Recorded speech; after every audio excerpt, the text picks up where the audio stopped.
Yeah. Yeah. Yeah.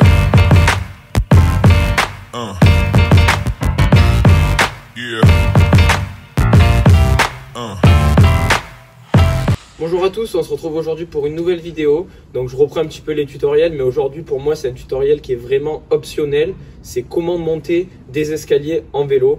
D'après moi, on risque plus la crevaison ou la chute que vraiment gagner du temps. À part pour se régaler et faire le show, d'après moi ça sert à rien. Mais je vous explique quand même comment monter des escaliers. Ici c'est des escaliers qui sont irréguliers, comme on peut avoir en compétition. Donc je vous montre tout ça tout de suite. La première chose qu'on va analyser sur un escalier, c'est la longueur entre les marches. On va changer la méthode en fonction de la longueur. On commence tout de suite avec les longues marches où le vélo passe en entier. Donc ici on tire sur le guidon, on se positionne en arrière, puis on bascule le corps en avant et on tire sur la roue arrière avec les jambes et les pédales automatiques quand on les a.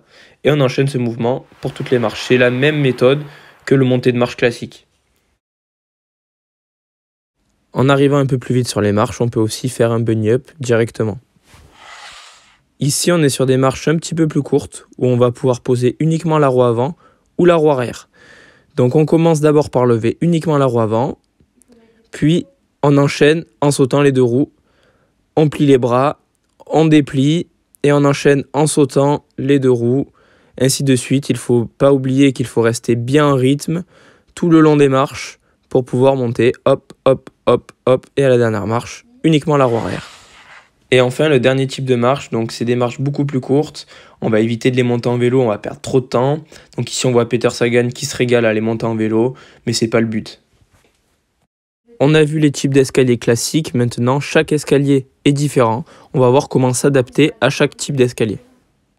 Première petite technique, si on manque de vitesse, notamment à la fin des marches d'escalier, on va en profiter pour mettre un petit coup de pédale avant de sauter pour reprendre de la vitesse. On voit ici, je remonte mon pied, puis je mets le coup de pédale avant de sauter et de passer la marche, ainsi de suite, jusqu'en haut. À noter que cette technique peut servir aussi quand les marches sont en montée, pour éviter justement d'être à l'arrêt. Et si on est à l'arrêt, on risque de chuter, de ne pas réussir à franchir ces escaliers. Un exemple concret en cours cette fois. Ici, on a des marches donc courtes où on saute les deux roues en même temps. J'arrive sur la fin des marches, mais je suis en manque de vitesse. Donc du coup, je vais mettre carrément un coup de pédale entier en sautant pour garder du dynamisme et finir par franchir la marche qui me manquait. Ici, sur le célèbre circuit de Waterloo en début de saison, on a des coureurs qui vont essayer de monter ces rondins ou escaliers en vélo. Donc il les prend sur le côté, pas pour le style, mais bien pour allonger la longueur des marches. Parce que s'il prend les marches sur le côté, les marches sont un petit peu plus longues, il a plus de place pour poser ses roues et c'est plus simple. Il le refait également de l'autre côté et il monte plus facilement les marches. En plus, on peut noter qu'ici, il va gagner du temps, notamment à la relance, et il va économiser peut-être même de l'énergie s'il a des facilités.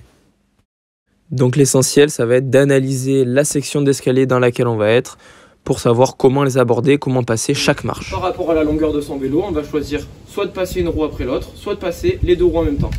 Donc ici, on est sur la première marche qu'on va analyser, on voit qu'elle est bien longue. On va avoir le temps de passer la roue avant, puis la roue arrière.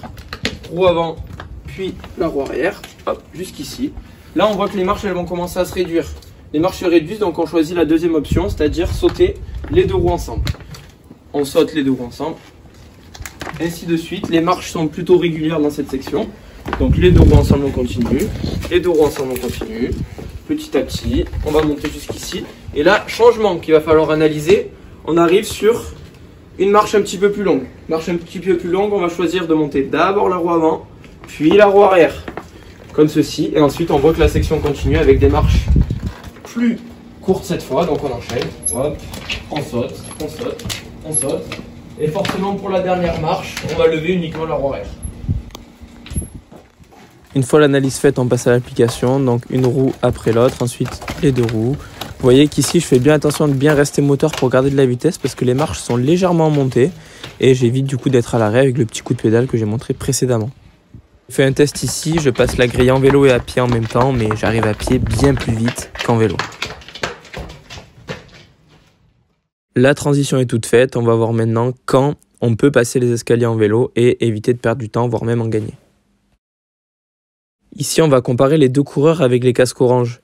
Le coureur qui est devant passe les escaliers en vélo, le second est à pied et va petit à petit le rattraper au fur et à mesure de la montée. Donc on voit avec son sprint, il va pouvoir le rattraper. Mais l'avantage que va avoir le coureur à vélo, c'est qu'il va pouvoir relancer en haut de la montée et du coup récupérer le retard qu'il a pu accumuler dans les escaliers. Ici, égalité pour les deux coureurs, mais il ne faut pas oublier que le coureur qui passe à vélo prend énormément de risques. Regardez ce passage à vitesse réelle. Ici, les petites marches sur le circuit de Kälnök. Regardez derrière, j'ai un coureur en jaune et rouge qui est juste derrière moi. Je monte les marches en vélo. Malgré ma petite erreur, je vais être derrière lui, mais à la relance, je vais pouvoir le redoubler. On prend exactement le même temps tous les deux. Ici, je ne fais pas l'erreur et dans ce cas-là, je vais même avoir l'avantage de la relance et gagner un petit peu de temps. Sur le célèbre circuit de Fayetteville, il y a de très longues marches d'escalier qu'on pourrait essayer de monter en vélo, mais il y en a tellement qu'on va forcément perdre du temps. Regardez cette vidéo.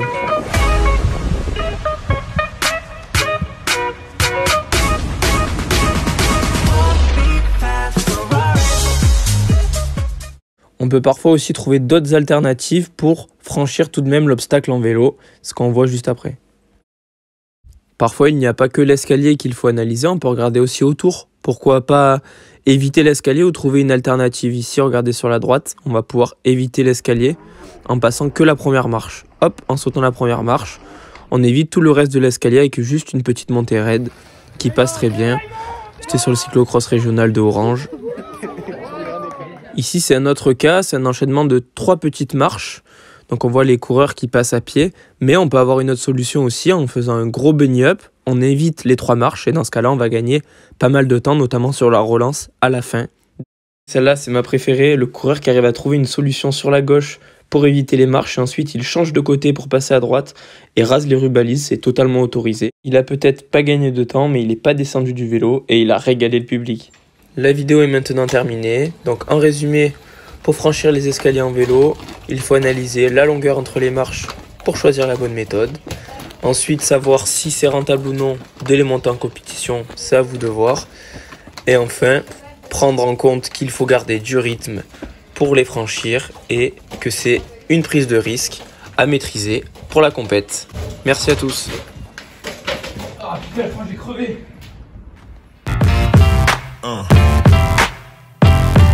Yeah.